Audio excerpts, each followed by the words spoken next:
you're going to be monitoring it on. So like if you're not. Ladies and gentlemen, welcome to the Board of Selectmen's October 5th meeting. We will start, as we always do, with the Pledge of Allegiance. I pledge allegiance to the flag of the United States of America and to the republic for which it stands, one nation, under God, indivisible, with liberty and justice for all. We have a relatively light agenda tonight, but we have two distinguished guests. At 7 o'clock, we start off with our town clerk, Larry Spizzato, to discuss the election warrant and other updates. Welcome, Larry. Thank you. Hillary's going to be passing the warrants around. There are actually two, so that because we have two separate ones for precincts 1 through 4 and another one for 4A and 5. So there's two separate warrants there. So as far as an update goes, we have the calendar. I don't know if you saw it out there, the calendar for the early voting, which will begin on Saturday, October 17th and go through Friday, October 30th. So there's 14 days in total. And during that period of time, this room is going to be off limits because we have a lot of setup to do and deconstruction and then another setup and so on. So it's just a lot easier if we can leave it set up one time. So I appreciate everybody's cooperation with that. And as you know, the laws have changed quite a bit on a temporary basis as well as a permanent basis. And we're doing our best to keep up with all of it because unfortunately, like it's very common, I guess all over, but particularly in Massachusetts, whenever there's new laws implemented, they don't go back and check everything else that needs to be done, and the old laws still stay partly in place. So they're very persnickety about certain things, and other things are kind of loosey-goosey. So, you know, we're trying to navigate through that. They recently opened up a new portal for people to vote online. They can apply through the portal. And I'm just giving you an example, and unfortunately, that does not require a signature. So a lot of people are very concerned about that, and interestingly enough, they could put it through that way, and yet, if we get a ballot envelope without a signature, we're supposed to not count it. So it's sort of not, it's very incongruous in that regard. How do you know if the person voting online is actually the person who? We don't know. And part of the problem is not only don't we know, but there's not even a signature that we can say, well, okay, you signed this under the penalties of perjury. So it's not like when they register to vote, they're registering an email address either that you can match it against. An email address, did you say? If you're voting online, is there some way to validate email addresses? No, the only thing we have is we have the, like Cindy actually just did one for her daughter, but we have the application, which is signed under the penalties of perjury. And there's nothing like that through the portal. So, as I said, a lot of clerks are very concerned about it. And again, it's just the sort of the paradox between, you know, that and we're not supposed to count a ballot unless we have a signature on the envelope. And, you know, to me, it's just the intent of the voter, not necessarily that we have to look for every I to be dotted and every T to be crossed. But that's just the kind of stuff that we're dealing with. And it's unfortunate. And the other thing that I wanted to mention was that we've been wanting to use our equipment for the last several elections, and we have been unable to because although they told us that they were going to certify the equipment for all elections, they have yet to do so. So we missed out on the primary, which would have been a great help, and this time they have still not done it. They said they were going to do it by the 3rd, but we can't plan on it happening. So we're going to do the early voting and the election at the school the same way we've done for the last couple of elections. So we will use a check-in book. We're not going to use a checkout book. We took away that requirement, and we're just going to balance our check-in books to our tabulators. So that's another one of those things where it's kind of in limbo. And also, I wanted to mention that the cost of elections is going up quite a bit. We're lucky so far this year that we've gotten some state money in. We got $5,000 in from the state, and we applied for a grant and were approved for another $5,000. So we are using that in conjunction with the COVID account because a lot of the stuff is being done specifically because of COVID. So whatever we can charge there, we are charging there. So we're okay for this time, and I think that we will have enough money left over for the election in May without a problem. But we just have to keep that in mind when doing the next budgeting cycle, that if these kinds of conditions still exist, whether it be COVID, which will probably, hopefully have gone away, so there won't be COVID money available. But I think once they've now implemented this early voting by mail and so on and so forth, it's here to stay. So, and to give you some idea, in 2016, we had just about 300 ballots through the mail. And already this year, we have 1,000 ballots to be sending out. So just to give you an idea of the magnitude of it. And it's very costly, very labor intensive, and just time consuming in general. So, that's what's causing most of the extra cost, actually. And we, of course, are still having voting on November 3rd. Let's not forget about that. And that's going to be 7 a.m. to 8 p.m. We're going to use the same protocols that we have done for the last two elections, and it seems to have worked out well. I expect the volume might be a little bit higher, but I think it will still be fine. This is something for the future. I wanted to talk to you a little bit about the number of precincts that we have. I've already spoken with Representative Soder about trying to eliminate the 4A and 5 situation. However, if we're still forced to do that, I'd like to combine some of the precincts, and we have enough wiggle room in the top number for precincts is 4,000. And our precincts are quite a bit lower than that. So at the very least, I'd like to combine 4A and 5. So we only have one precinct that is in a different congressional district.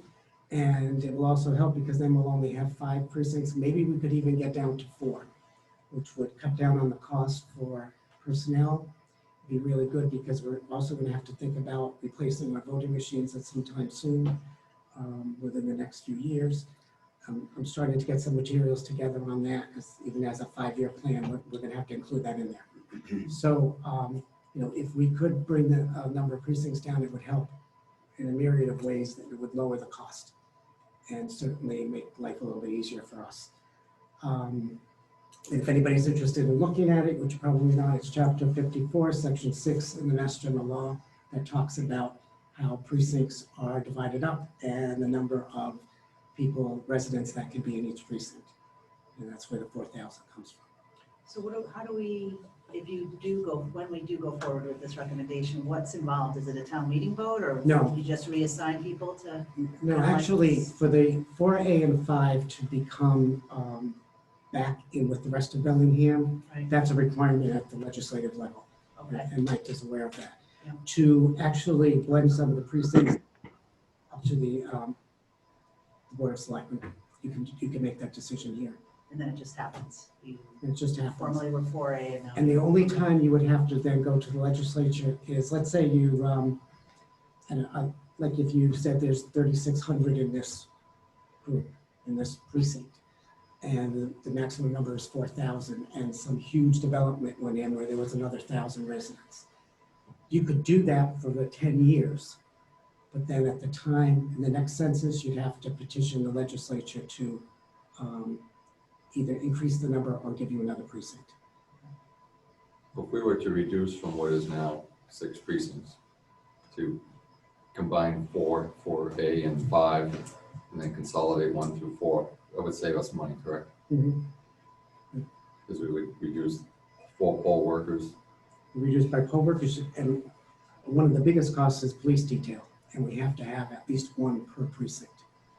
So even when we have 4A and 5, I'd actually move them together. They used to be 4 and 4A together, but because there was still confusion over the ballots, because they had different ballots at the same table, I put 4A and 5 together.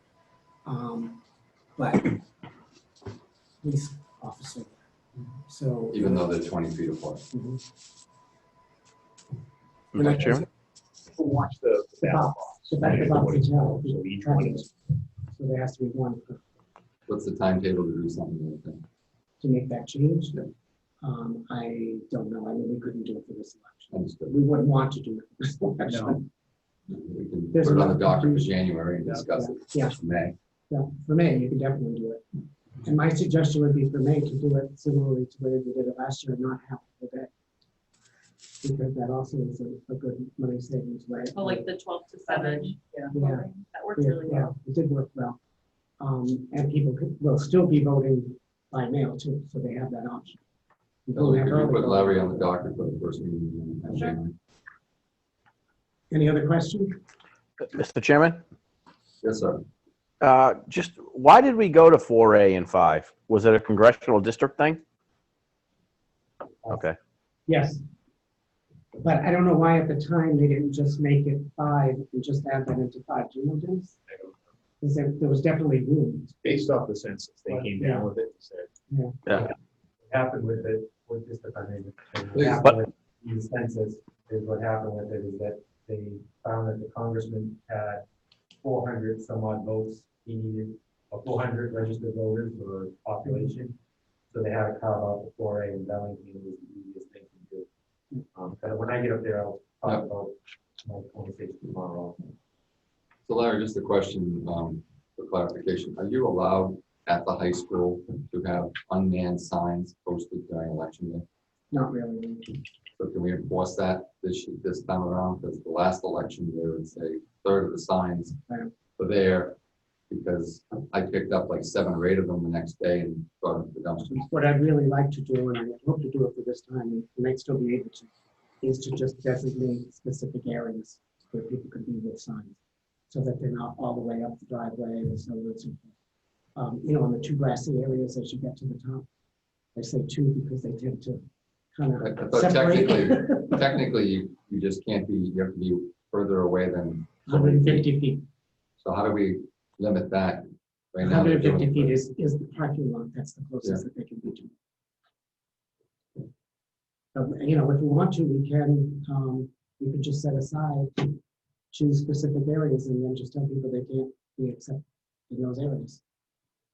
And it's just the signs that get stuck in the ground and no one's there all day.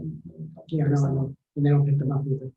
And we have signs around town that should be picked up because there are people that lost the primary and they still have their signs. So I mean, we could begin to pick them up. And is that something that Parks Department can do? You know, this is, you can't even get in touch with these people anymore because they don't have an organized campaign. I think the homeowners would take them down. No, there's not homeowners. It's their, should have never been in the spots that they were in. It's public land, you know. Property, yeah. Any questions from the rest of the board? Well, thank you very much. Okay, thank you. Next up, we have our state clerk, Michael Soder. And I'm shocked, Mike, that you don't have a red mask that says Soder on. I'm in a public building. Okay. No campaign. Or that he has one for each of us to wear. No campaign power. Well, welcome. Thank you, I appreciate it, thank you. It's been an interesting 2020, to say the least. Thank you for having me tonight, and of course, I'll answer any questions I can possibly answer. I know you have a lot of probably budgetary questions, which I'm going to do the best I can to answer and hopefully get some of those responses for you for the back. But just a quick update on COVID, where we are. So we're in phase 3, part 2 of the rollout for the economy. That's the way I look at it. Looks like Bellingham, all my district, is in an area where they can actually roll that out, which is actually going to start.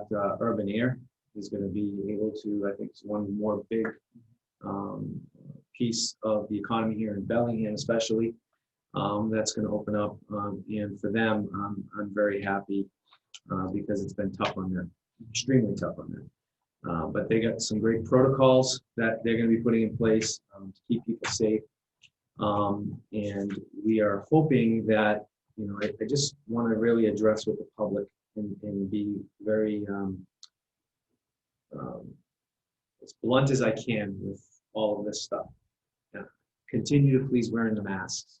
Please continue to wash your hands. Please continue to make sure you carry sanitizer with you. The in-between, the public kind of swinging by one another, walking from table to table when you're in a restaurant, especially a place like Urban here where it's going to be required in the open areas and things like that. Please just do it. I don't want to go backwards. I don't want us to go backwards. It's one of these things that I think that, I know we all in society have a different feeling about the masks and what they actually really do and how much they really help, and or if they don't help, and everybody has their point of view on it. But I think there's so many pieces of this virus we don't know. My feeling is, why the hell not? Just wear them, and if they can work and they help, we can hopefully stay and keep our economy going. We desperately need to keep doing that. We haven't seen the tax revenue numbers come through. I have a very important meeting with the governor tomorrow that I'm hoping for some feedback on what the numbers are through September. My gut tells me that he has got some pretty bad news to tell us. So I think that's why you're seeing phase 3 part 2 in some of these really areas that aren't really affected. So I encourage, I'm going to encourage him to really ask for legislation to really kind of put a package forward, especially for our small business folks, especially for those folks that are hiring most of the people that are out of work right now. They need some help to get people back to work. And I think one of the things that I'm putting together, and one of the things I like to put together, is something that for small businesses under $4 million. Restaurants, that meals tax should go back, I think. I know that the coffers are a little light right now, but I think something like the meals tax going back to employing bringing employees back, incentivizing to bring employees back into the workforce, and also investing in capital. I noticed a lot of restaurants are putting up plexiglass on the bars and things like that. I think I talked to one restaurant in town yesterday. Her cost of that's probably going to be close to $12,000. Just another added cost. And I pray to God that we don't have another change within the next 2 weeks that says, oh, we're going to shut these down again. So it's a very targeted miss, but I think one of the things that we could easily do with a lot of these folks is really focus in on the meals tax. The meals tax, we could use the meals tax where it gets charged, but then put it back into some of these restaurants and helping some of these restaurants targeted. So it's a good way. So these are things that we're going to discuss with the governor tomorrow in our meeting. I'm hoping that he will have a plan for us, but more importantly, I hope he has a plan for what he's going to do with local aid. He has promised that local aid was going to stay flat. He has promised that he was going to fully fund Chapter 70. He has promised that he was going to fully fund Chapter 90. I'm hoping that we're going to be able to still do that. And they're pretty sure that we're going to be able to. The biggest challenge is going to be DC. Everybody's been waiting for DC, and that's part of the reason why we haven't finished the budget. And we're waiting to see what DC is going to do. If DC fully funds our deficit, then I would think it would just be business as usual for the rest of this fiscal year. We'll be able to give you a full budget for the remainder of the year, so you guys can figure out what you're going to do for your staff and some of the tough decisions that I know you're probably going to have to make moving forward.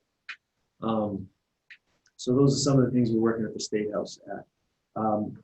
Although I have to say, I think Bellingham this year has done pretty good with a lot of grants, a lot of money coming in as far as securing some money for the intersection out front here. I don't know where that project is in the queue now with everything going on, but we know that that's there. I noticed that some of the grant money that you had, I noticed the new sidewalks, the handicap areas, it really is was desperately needed, and it was fully being executed. So I think that's good. And I think that we keep pushing those grants, and I would encourage the town to keep pushing those grants.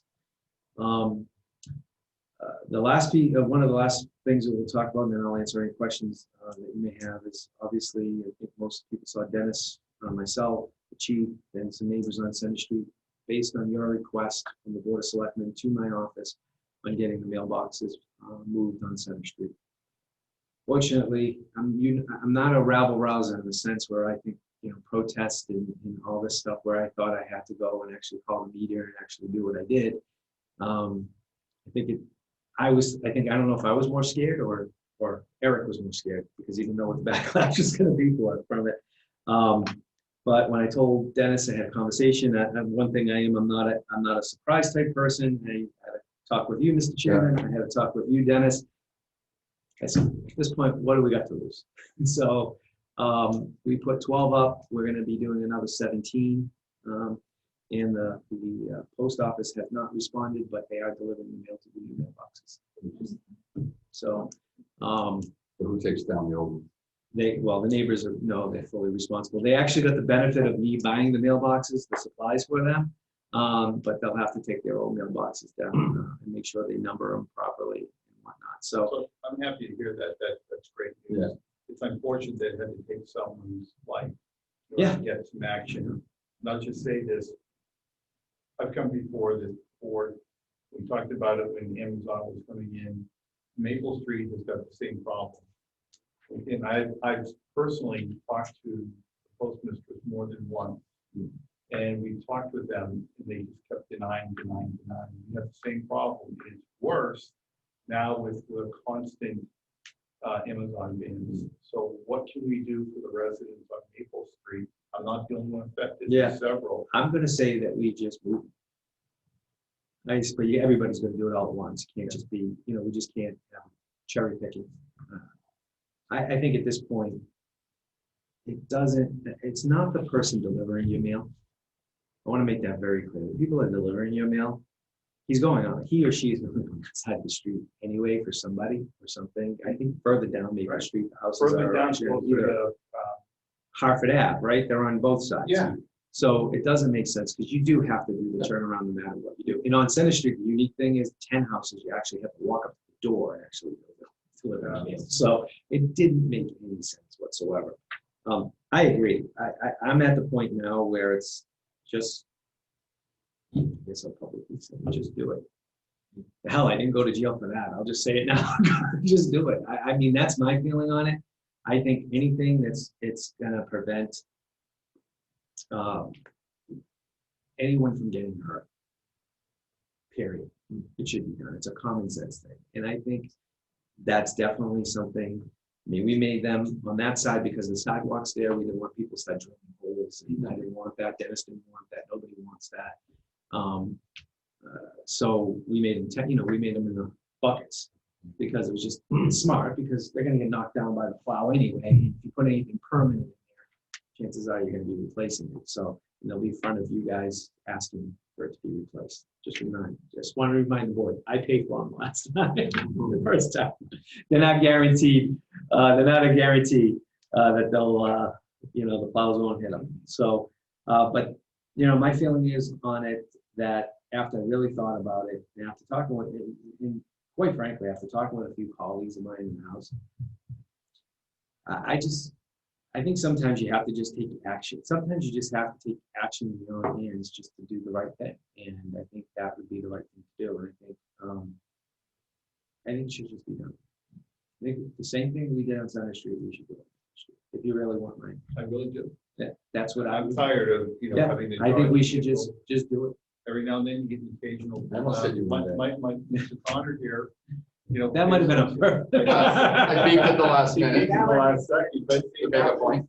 the point is that every day, I mean, I'll go later on at night just because I know the traffic is lighter. Not, again, I don't want to slip and fall and have someone hit me by accident. Right. And this is the problem we have. It's been that way for 30, we've been there 30. Personally, we should just do the same thing on Maple Street. And I was reading all the I pay attention to all the social media stuff to my own detriment. But I do pay attention to it because I do want to see what people are saying. And I obviously in that forum, it's not a forum for me to do that. I think what we'll do is we should gather the neighbors. We should make a decision. Just do it. I personally don't see no reason. We've got their attention there. So I think now would be the time to do it. I don't expect a formal written And I don't think Dennis is gonna expect a formal written saying that we have decided to do this. I think this is their way of saying, okay, we're just gonna do it, because I don't think they want an overabundance of people doing this. But to say it's an efficiency issue, it's not an efficiency issue. It's not an efficiency issue on Maple Street, because I drove down Maple Street today purposely to look, and there are mailboxes on both sides On both of the street when you get down the other half. It's just your side that isn't there. So to me, it's less mailboxes, and less issues. So we're moving forward with that. But I expect another round of grants to come through for your local businesses. I do expect to hear that.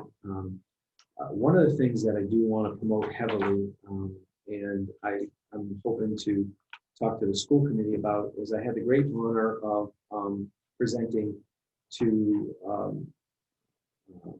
Eric Vanderwall, the machine shop manufacturer of the year from the manufacturing conference. It's 361 communities nominate where we represent Eric. And that was actually on the day, it was his dad's 48th wedding anniversary, 48 years in business, and it was his 55th wedding anniversary. So it was actually all on the same day. So it was great, and it's a great story. But one of the things that walking through a shop, and I never really did that, I'm hoping that when we get kind of back out of this COVID world we're in, is that Uxbridge does a great job with it, and I'm hoping to do something here with the schools, where it's a collaborative with the Skills Works grant, where he's got some great machines in there that will train students, and it's a way to add some more curriculum, and that's what the grant pays for. Space pays for the program, for the teacher, the whole bit. But it works in collaboration with a company like Eric's company, because what they do is actually do hands-on training. And where sometimes we quite can't get everybody into DVT that should be in DVT, but wants to be a machine shop person or something in that field. This is a great avenue to create space, create an avenue, stop creating that alliance with businesses. Because one of the things that I noticed with Eric's company is they have many years of service, like 20 plus years of service. And one of the things he said that harder to find is younger folks that can actually work in our business, that understand how to do it our way, not maybe necessarily the way in the schools. And it could be a great collaboration, and I'm hoping that it's something we're going to hook them up with the Blackstone Valley Chamber of Commerce, that they're good at writing those grants and working with companies. It would just be another asset of really helping and moving our education system in this town into a different perspective. It has helped tremendously in Uxbridge, and I'd like to see something happen here, especially where we have a lot of manufacturers. So, but that's pretty much what I have, and I'd be happy to answer any questions, update-wise, COVID-wise, police funding, any of those questions. I'd be happy to answer those. Yeah, what was your reaction to the debate? No, I'm only kidding. Insanely stupid. That's the only thing I could say. Don't put that. Dan, we'll have you go first if you have any questions. Yeah, I just want to make the comment that I'm glad that the governor has saw fit to treat different communities with different rules. Obviously the lower risk communities can do more than the cities that are higher risk, and I'll just take it as a blessing that it's finally happened. I just wish it happened a long time ago. That's all.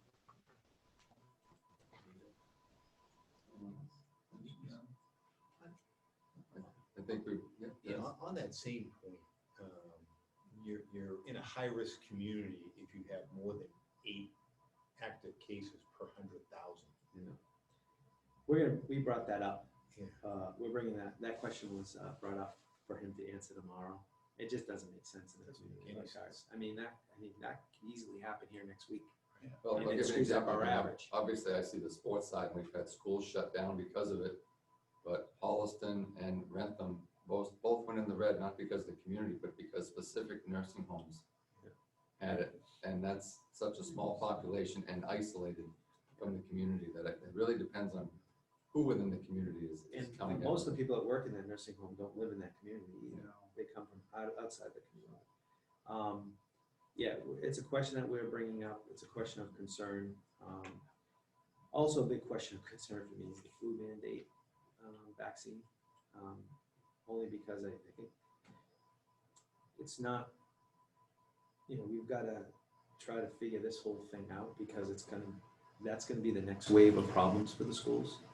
Because a lot of parents are not going to know what, if they don't give their child the flu vaccine or they don't take the flu vaccine in any way, they have to get an exemption. And I'll tell you, I've been already getting phone calls, medical exemptions for the flu is harder than getting a medical exemption for just the ones you have to have.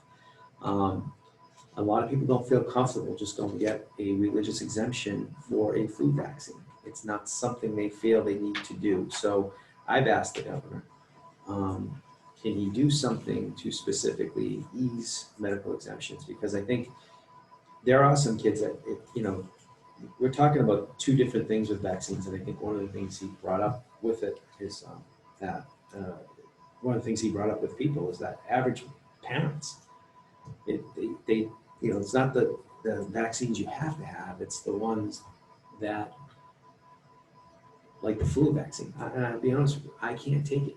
I get deathly sick from it. Deathly sick from it. I think the logic mostly with the schools is that if you've had the flu vaccine, they assume now you have COVID. Whereas if you don't have it, they don't know whether you have the flu or not. I understand the theory, Mr. Chairman, of it, and I said to the governor, I understand the theory of why you want to do it, and it's more about overrunning the hospitals. But what I don't understand about it is why wouldn't you mandate the teachers and everybody else going in and out of that building? That's the piece that I don't understand about it. And if, and I get it that children tend to carry a lot of viruses and a lot of germs. I have to tell you, a lot of the kids, and hopefully it will stay, but I mean, you see more than I do on a daily basis. But I saw a lot of those kids the first day waving to them, going into school, and they're wearing the masks and doing better than the high school kids. Not to pick on the high school kids, but I think when you get to that age at high school, you think you're invincible.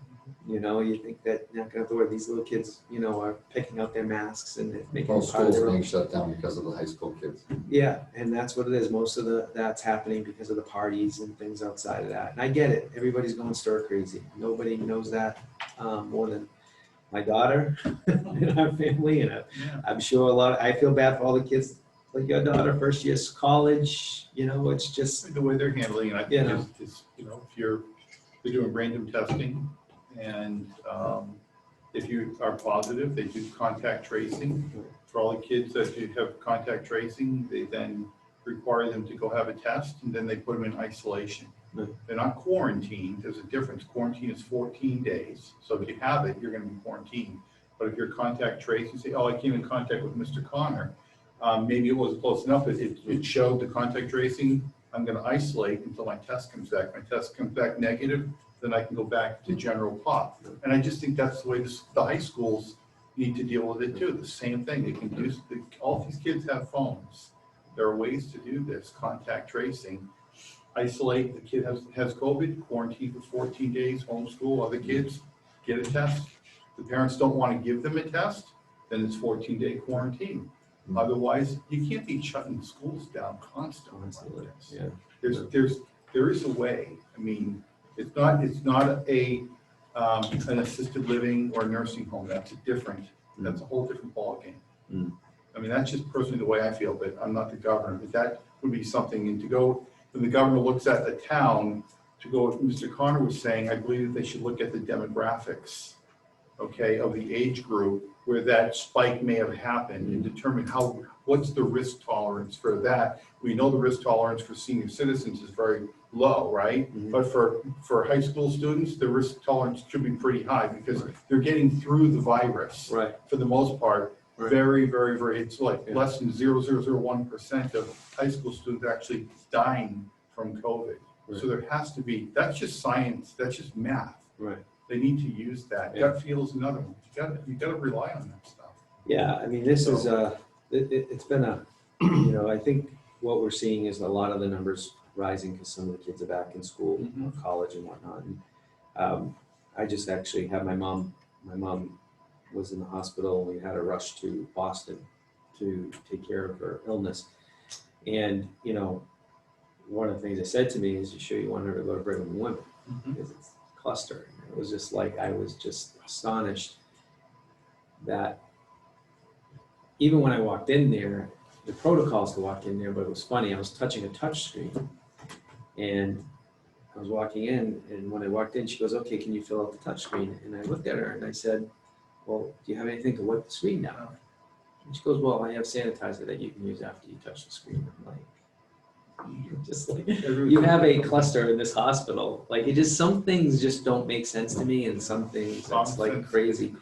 But it was, I couldn't get her out of there fast enough. Like, cause it's the best place on earth to be there for what she had, but, or has. But I don't, I just didn't want her. I want her home. Yeah. And I didn't want her to go into a rehab facility because I'm afraid of what's going to happen. So we have a lot of that going on. But again, we are bringing that up about the 8 per thousand, because that could easily, next week's numbers per town numbers could take you out, and everything that everybody's working on completely shuts it down. They have the data. It's just applying different models to that data. Right. That's all they need to do. And look, I've been, the governor and I have been back and forth on things. He knows I respect him, but I've also been very critical of things that he's done. I guess the best analogy I can always revert back to, and I tell people, it's like the Patriots Super Bowls when they lost to the Giants. Everybody admitted that Tom Brady thought he was being sacked all the time, kept seeing ghosts, so he just kept throwing the ball, releasing the ball. That's what's going on with the governor. He doesn't want to go backwards, and I don't blame him for a lot of that. But I think we know a lot more than we did back in March, when this thing really kind of ramped up. And but the numbers are scary, but more and more people are getting tested, more and more people. And we'll see if some of these therapeutics, I mean, the president used, like him, hate him, or whatever, they use some of these therapeutics that are looking very promising. And if it did what it did for him in the early stages, and that really proves positive, and we'll get more and more people tested on it, that could be a game changer versus vaccines. I always said that this COVID is probably going to be around for a while. It's just going to be in different strains. So it's going to be about the therapeutic process of it. And I'm hoping that we're really focused on the therapeutic process, because once people are confident, they know they can actually get medicine to cure this, or at least get better quicker, then I think it's a game changer. I mean, vaccines are good, but generally speaking, the best flu vaccine is 63%, because the virus has changed. So it's interesting, and I will just say that one of the things that the media doesn't want to report that I see every day is, being on public health, is the amount of depression, suicide deaths in this past 6 months. It's a hell of a lot higher per capita than COVID. I think you're going to see massive spike in substance abuse as well. You already are seeing. Oh, it's there, but it's going to be. They just don't report it. Into next year, it's not reported, but into next year, that's when the numbers are really going to see it. So I just think that's what you're seeing, and I think there's a lot of that going on. And, I'll give you some situation. anecdotal piece of information. Do any of you, obviously you all have beers, and maybe not all of you, but there is a gentleman on Pearl Street. Now, I'll keep his name out of it, but he's been collecting cans for years for the Jimmy Fund. He's a great guy. He's been doing it for years in Pearl Street, right behind Cumberland's. And he usually raises about $3,000. And he has a big, board out there with a thermometer. He's over almost at $10,000. Now, the word's spreading, obviously, but he says, I can't keep up with the demand. The amount of beer cans that is exponentially greater. So that's just anecdotal. The amount of beer cans that he's gathering. It's 3 times what he's used to getting in the annual. I was wondering what that big thermometer on his front lawn was for. Yeah, that's for how much he's raised. And what he does, people drop them off, he sorts them all, bags it, and then he gives it to the Jimmy Fund every year. And he does some walk too, but He's been doing it for years, and he's 3 times this year since COVID started. That's the same as the guy on Rentham Road that does the Haley's cans for kids, Yeah. because we've dropped a lot there. They've got a big barrel right in the front of the house with a sign, and pretty much every time we go to Coachman's for dinner, we drop our stuff off, and they usually, it coincides with the buzz off. There's a lot of kids in town that do the buzz off. I did it and never grew back. And they all. I'm afraid to. But they generally turn in their money like in May or June, it's June, and then they start again for the next year. From the end of June to now, they're already over $3,000. So you're absolutely right. Well, and it's the same thing I have a family member who's in recovery, and the fact that people can't even go to their meetings, and that's their lifeline. You know, it's gonna be hard. I will just say that one piece of legislation that you, the committee asked me for was the tax work-off. Not the tax work-off, the filing the legislation for small businesses under a certain threshold, increasing the Small business exemption. Small business exemption. I got that all the way to third reading, which is a great accomplishment. The problem is then COVID hit. Revenue was all for it. The revenue committee passed it overwhelmingly. The House Ways and Means was fine with it. They worked it into the budget, gave it their support, and now it's in third reading. And because of everything going on, anything that has to do with the budget has been pulled. So I don't know if we're going to get it done. I am going to try to push it because we extended the legislation, but now would be even a good time now to really push that because it's desperately going to be needed. So desperately going to be needed. That and a lot of other things. So.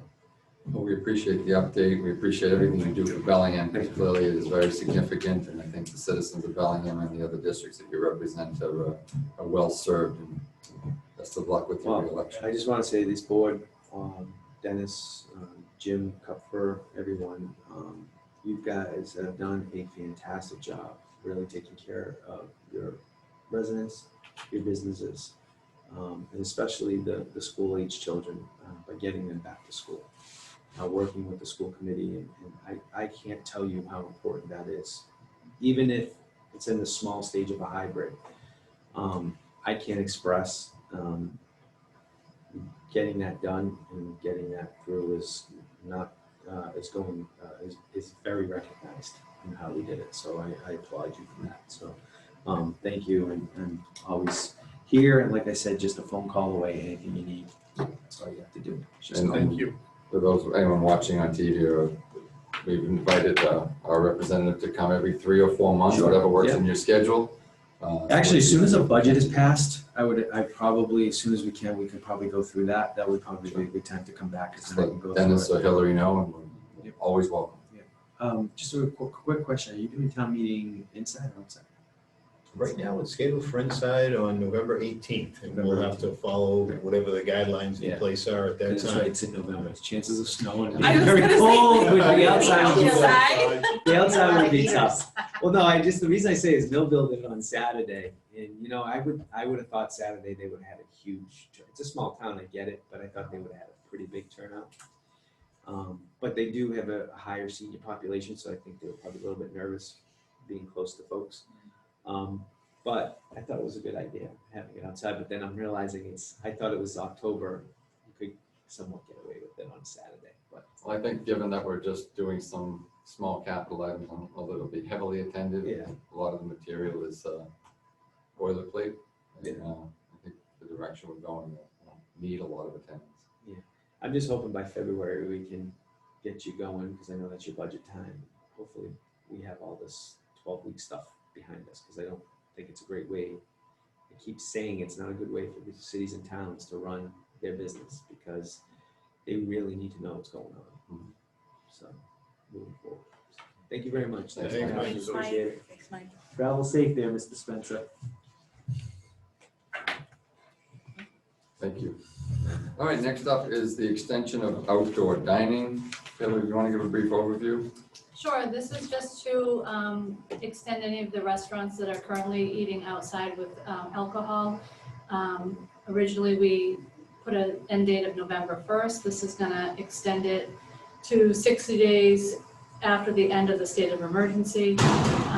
And Jim has been in touch with a lot of these businesses to make sure that with regards to heaters and whatnot, what they can do with putting sides on the tents. So this would allow them to do whatever they have to do after they get an inspection from Jim and Bruce. And Yeah, Board of Tim, Health, yeah. Fire, Deputy Fire Chief and the Building Inspector joined me, and we go from each of these restaurants that want to expand or continue with outdoor, but potentially maybe enclose the tent. Obviously that takes it from technically outdoor dining in terms of COVID related and into interior space. So the protocols are a little bit different, and so we just go over it with them.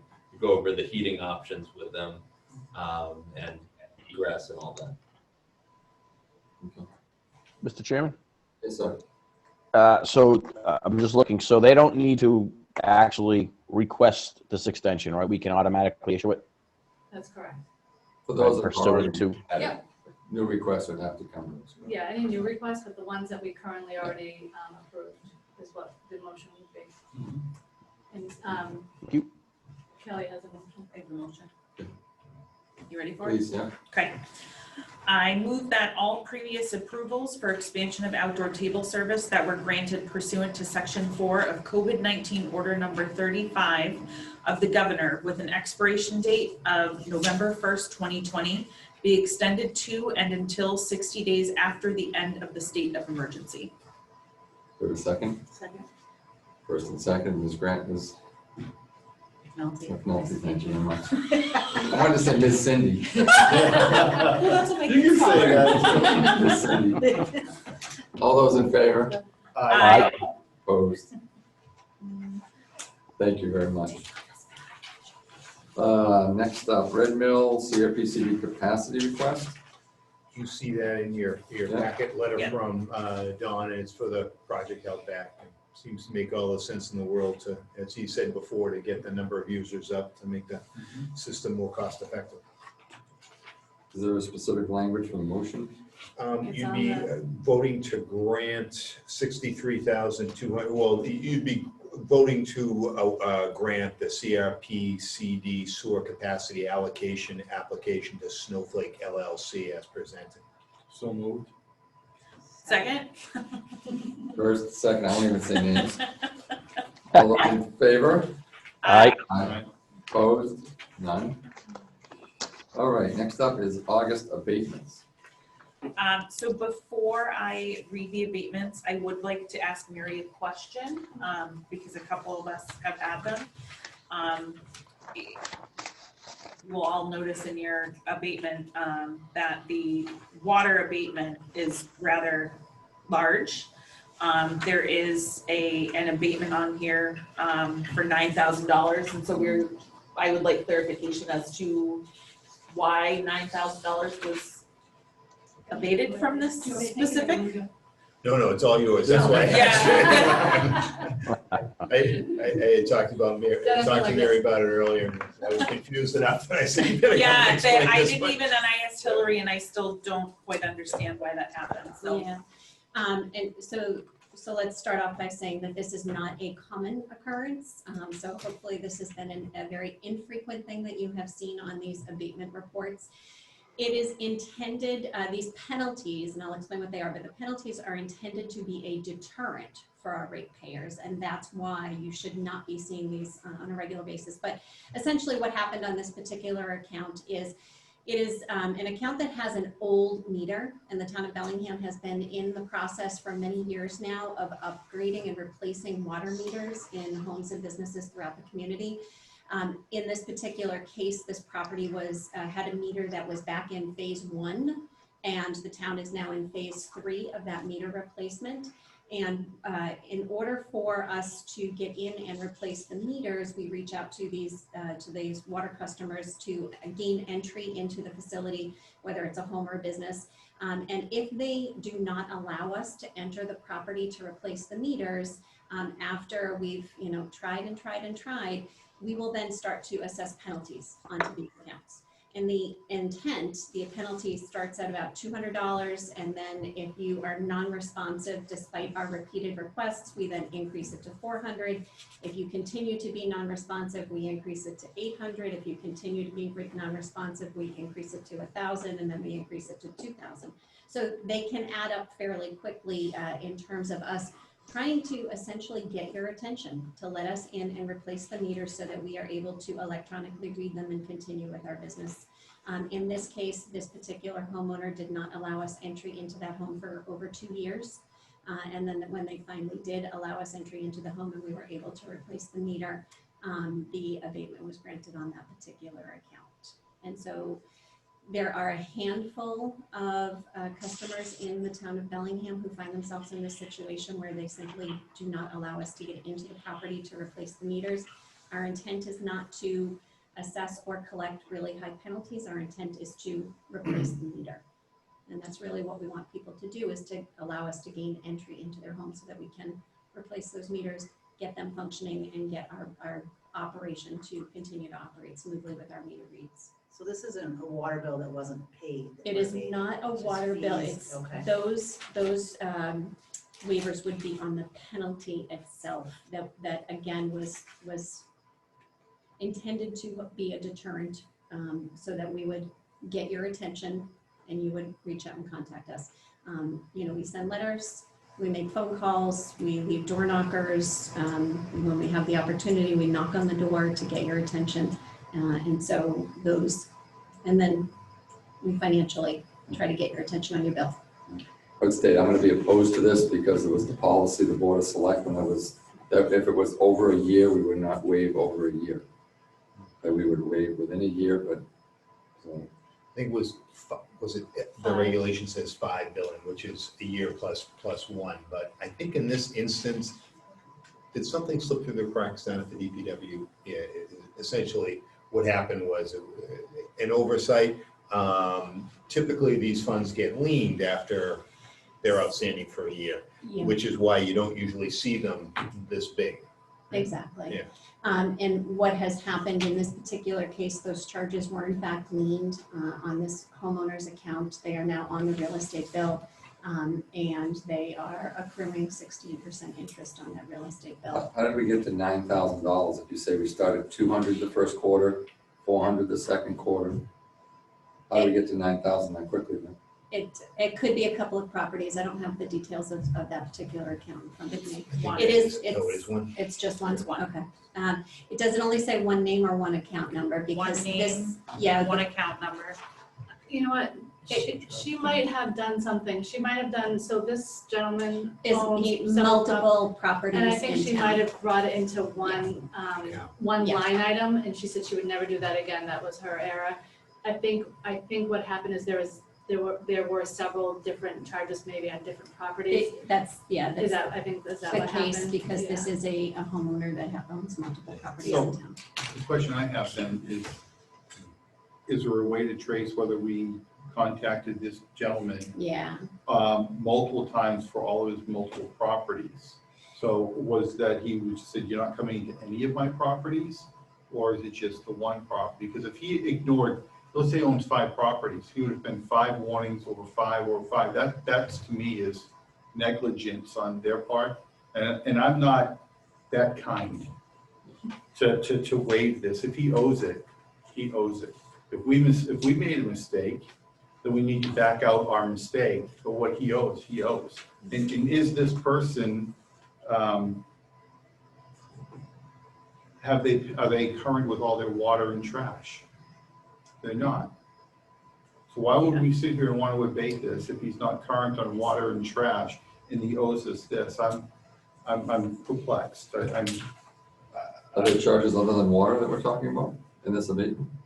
I believe on that account, it's just It water. just is water. This is just water. So it's but- my understanding that when we are abating these charges, so something like this 9,000 has been linked to his real estate, correct? Okay. So we're abating it from his water charge, so that, there's the penalties aren't on the water charge on the utilities bill anymore because the meters have been updated.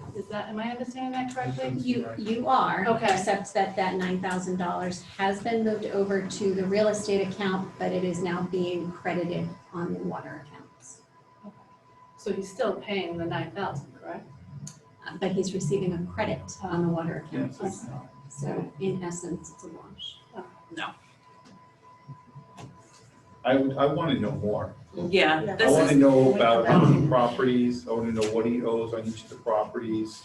I want to know how many times that we contacted this individual for each of those properties before I'll abate this, there's no chance. I want more detail. and also I have a question, and I'm not pointing fingers and maybe this has already been resolved, but this is my third or fourth time doing abatements now.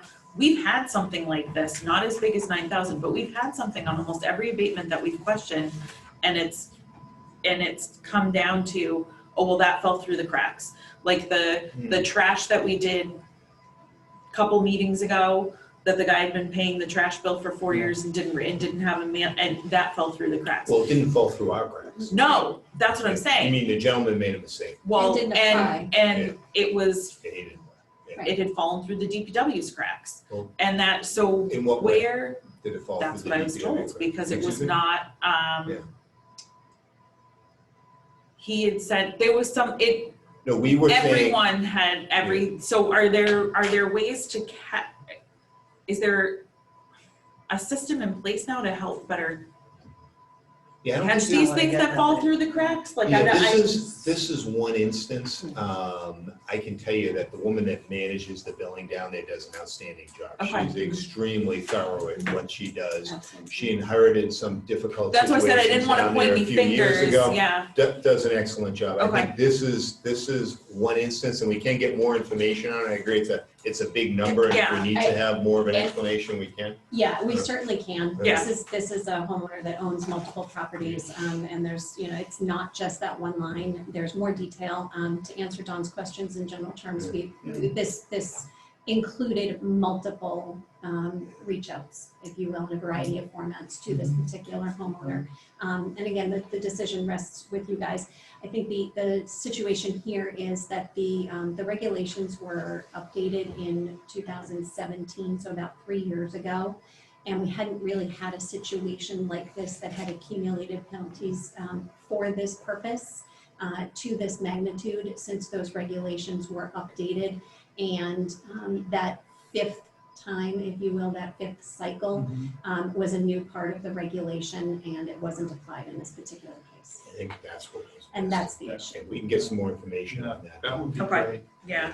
There's another one right below there for 1,200. Is that a similar I'm situation? not sure what account that is. I don't believe so. That would likely be.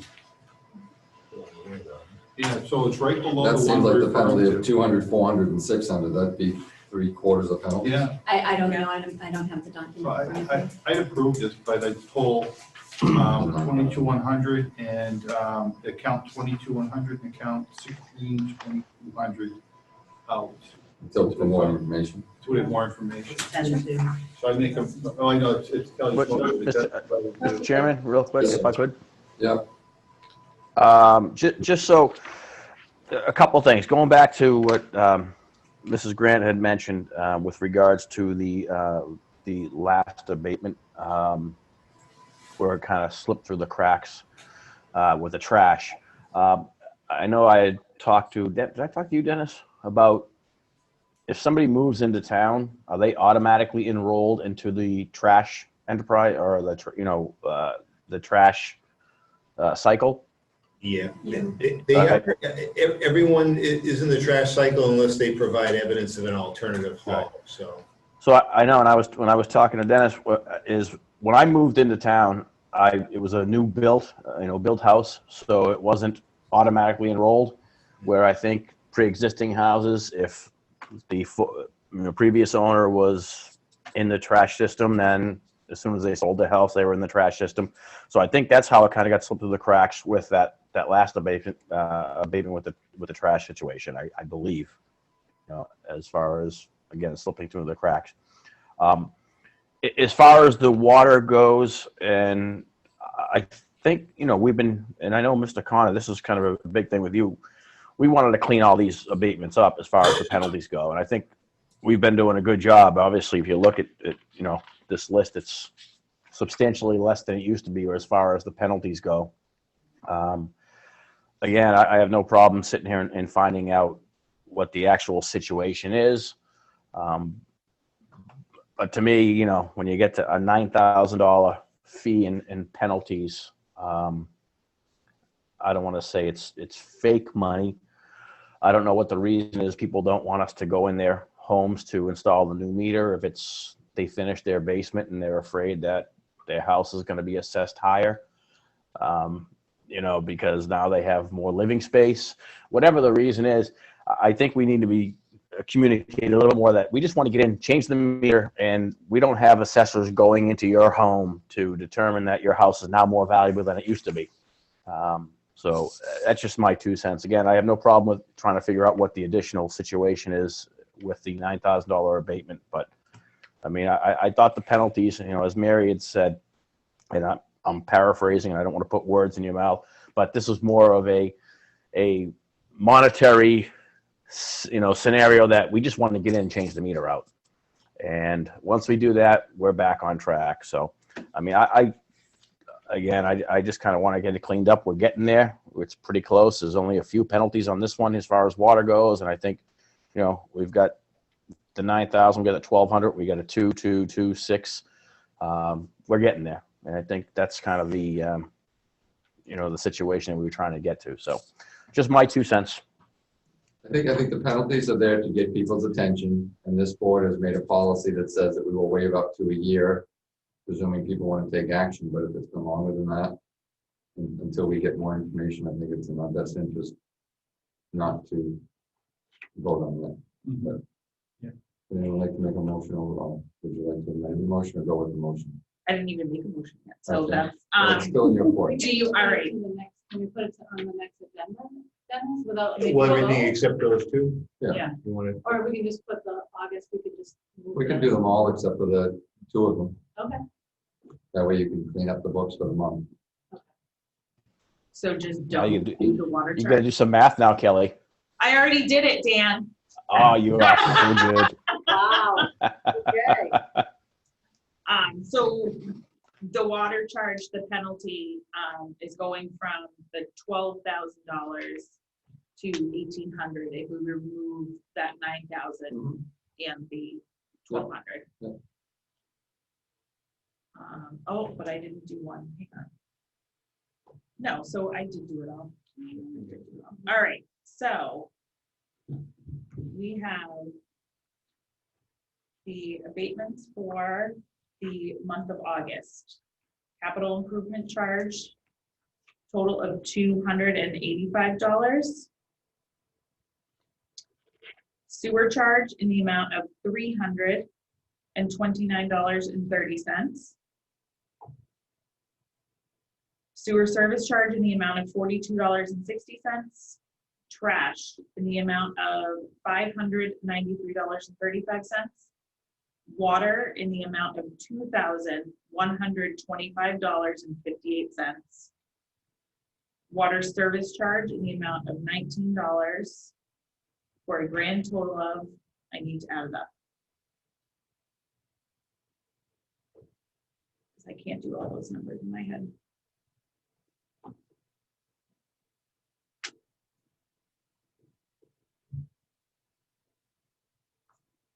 But someone else is doing them on paper.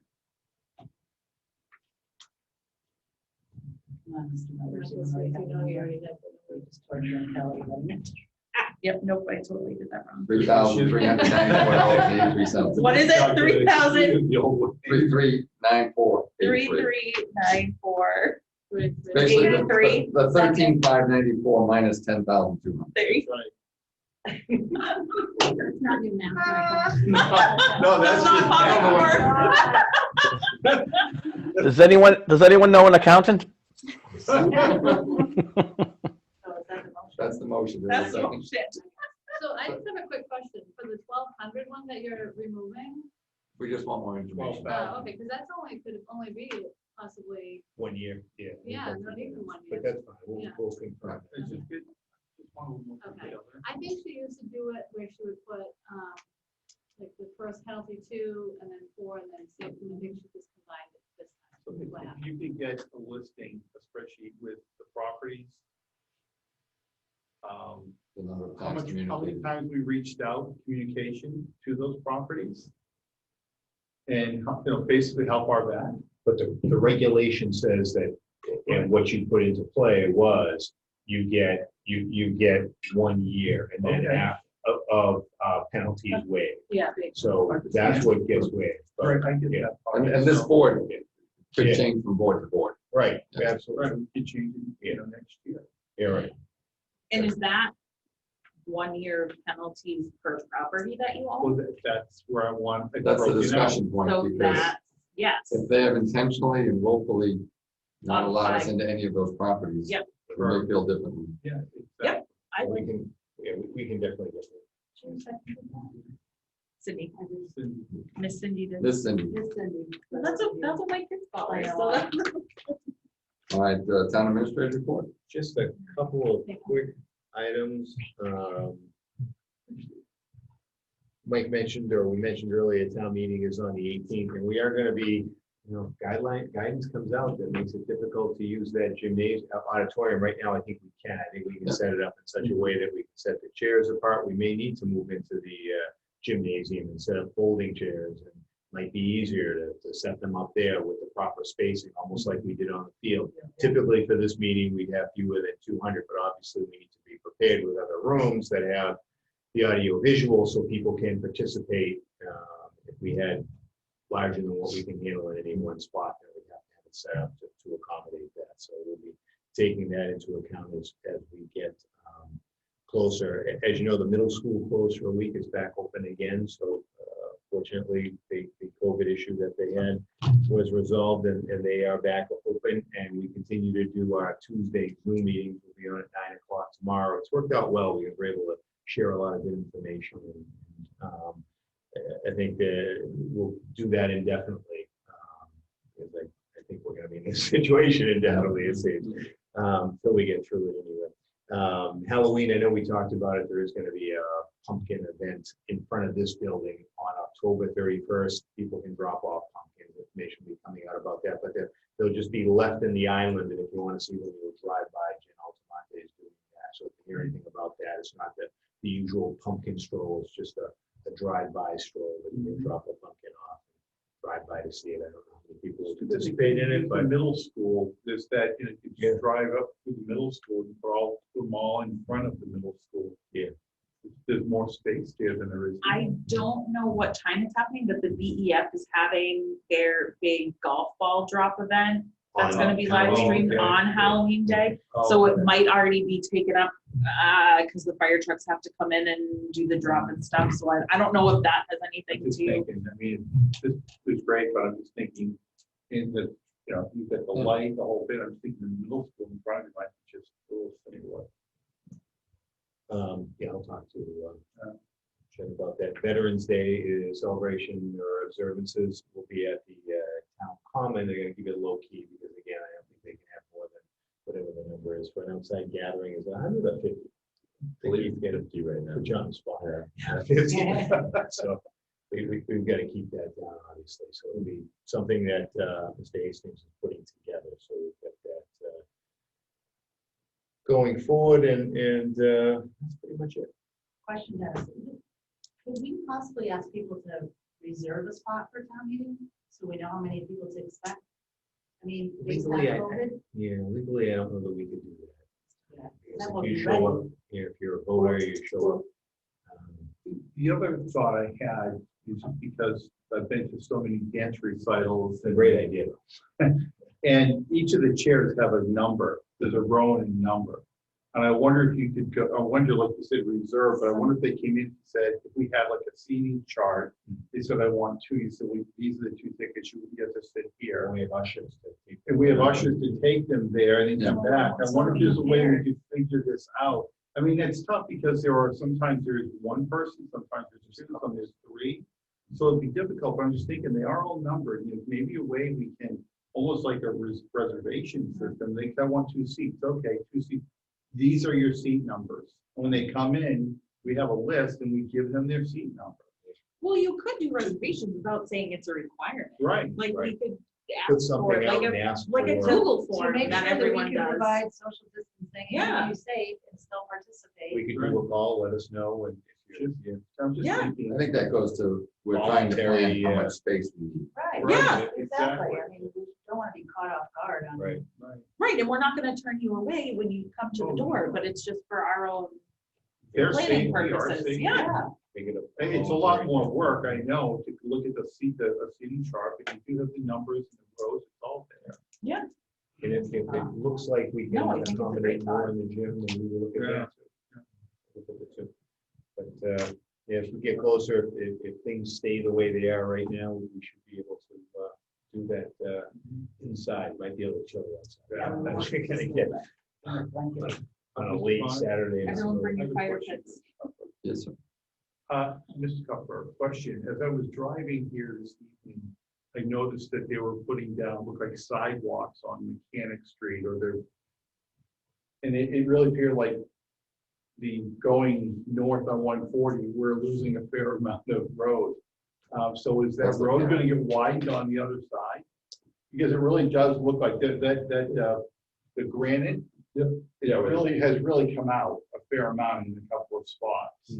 So I was just wondering, what's gonna happen, that road looks like it got smaller. Particularly where the yellow center line is still there. It's still It looks there. very narrow. Right, yeah, the center line will have to be adjusted. You're not losing any length width, but you are losing a little bit of shoulder there. There was Okay. extra shoulder on both sides.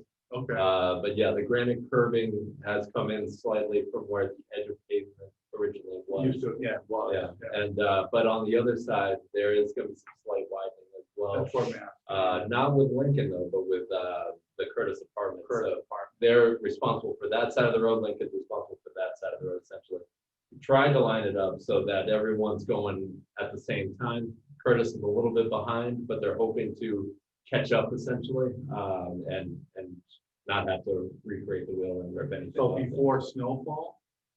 Hopefully, but. Well, yeah. the goal, I guess the objective would Right. be for, when, things of winter hits, right? Yeah, and so we have required that anything underground, all the utilities was done once. So Lincoln has run the water and sewer lines the- to the entry point to the apartment, so they're not gonna have to rip it up. They might have to just do some slight widening on their side after the fact, unfortunately. It was just kind of a shock. Yeah. It was Well, like, I didn't just lose a foot. And with the cones out there too, Yeah, you're it makes it riding real tight. Given that intersection, that new light is gonna be there, are we having a third lane for turning like we would at Rapid?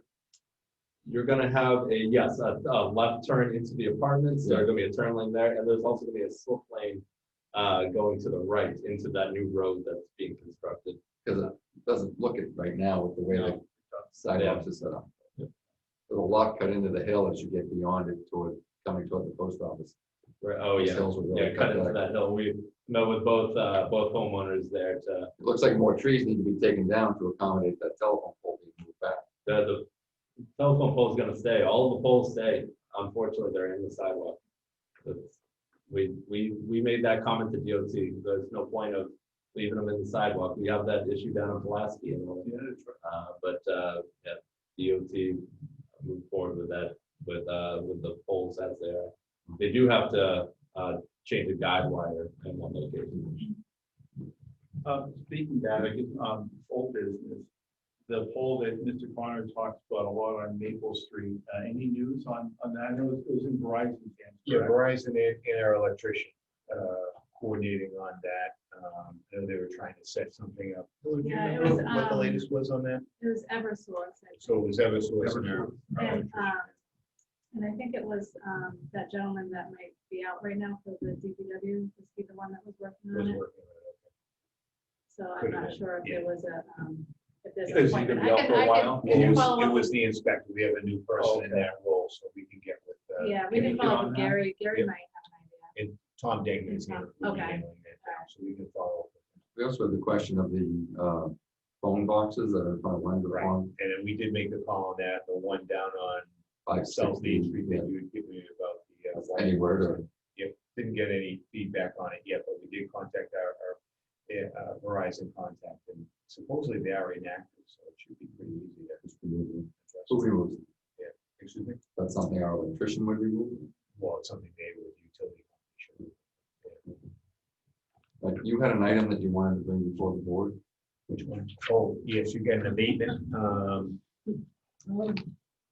There, and it's self-explanatory.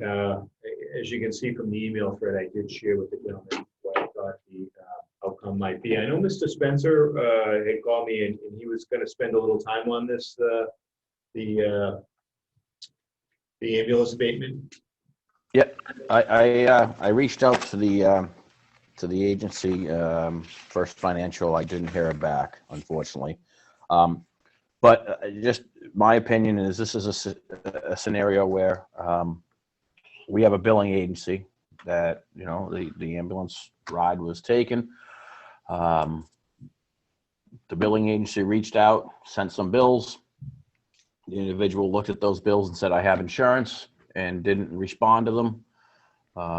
More bills went out, and the individual was looking at this saying, I have insurance, and didn't respond to them. So on and so forth, until finally the billing agency said, we're going to turn it over to collections, where the collection agency reached out and the individual didn't respond to them. And then finally they got in touch with the individual. He said, let me look into it. Then never got back to him. And personally, in my opinion now, here we are 4 years later, said individual was trying to refinance and didn't realize that this was going to be placed on his credit report, and now wants to resolve it. And he's basically putting a blame on everyone else, saying he never knew about it. When there's, if you go through that email and that chain of communications where he was notified about it many times, and especially with the collection agency, the Massachusetts regulations in collections is so highly regulated as to what they need to do to reach out to individuals. And they have documented every communication, whether it be a letter or a phone call. To me, this is just in a situation where somebody said, I have insurance and I'm not going to go that extra mile to try to make this right. They should have my insurance. The hospital, I gave it to them, but the hospital doesn't always communicate with other entities what insurance information they had, even if it was proper or incorrect insurance, whatever it is. My opinion is that we don't abate it and refer the individual back to work with the collection agency and figure out what he can do to resolve it and or make his credit report right. I agree with Mr. Spencer. Yeah, I would think that if you had a problem with our billing system in 2017, 18, or 19, at some point you would have reached out prior to this. And it is now, as of October 29th of this year, 4 years in the running. And there's a reason why we have collection agencies and everything else, and the impact of not taking action really falls to the individual. Ignoring doesn't make the problem go away. And my feeling is when I read this one, I felt a little bad for the individual, but at the same time, if you keep getting all these collection notices, you have to realize something might not be right. And I need to figure this out because this is only going to get worse. So the way I feel is I'm not in favor of abating. I feel for the person, it's $1,700 a year, but 4 years later, if it's 3 or 4 years later, some action should have been taken. I'm sorry, it's just hard to do. I know we all would. Yeah. I know I would. I mean, similar to our policy of everything else, that, you know, we'll waive Yeah. up to the first year, but let it go 4 years. Yeah, I mean, tonight we're talking, it's a general theme, it seems like, and I'm gonna be consistent with how I roll. Right. A couple other points, if I may, Mr. Connor. Yep. So even if we abate this bill, it's still a valid bill. And the agency, the collection agency that did the credit reporting, because it is a valid bill, would not be subject to removing it from his credit report because it was a valid collection bill. So even if we abated it, then, you know, that doesn't do much for, I think, what his stated purpose is to get it off his credit report. So he needs to work with the collection agency. The other thing is, once a bill is with an agency, the original creditor is basically supposed to stay out of it. And I know we work through our billing agency who then places it with the collection agency. So it's not us placing it directly with the collection agency. But really at that point, we're giving a third party the power to negotiate on our behalf. And as far as the town goes, we should let that agency do their job. So just, again, my points. Is a motion required, so I will make it.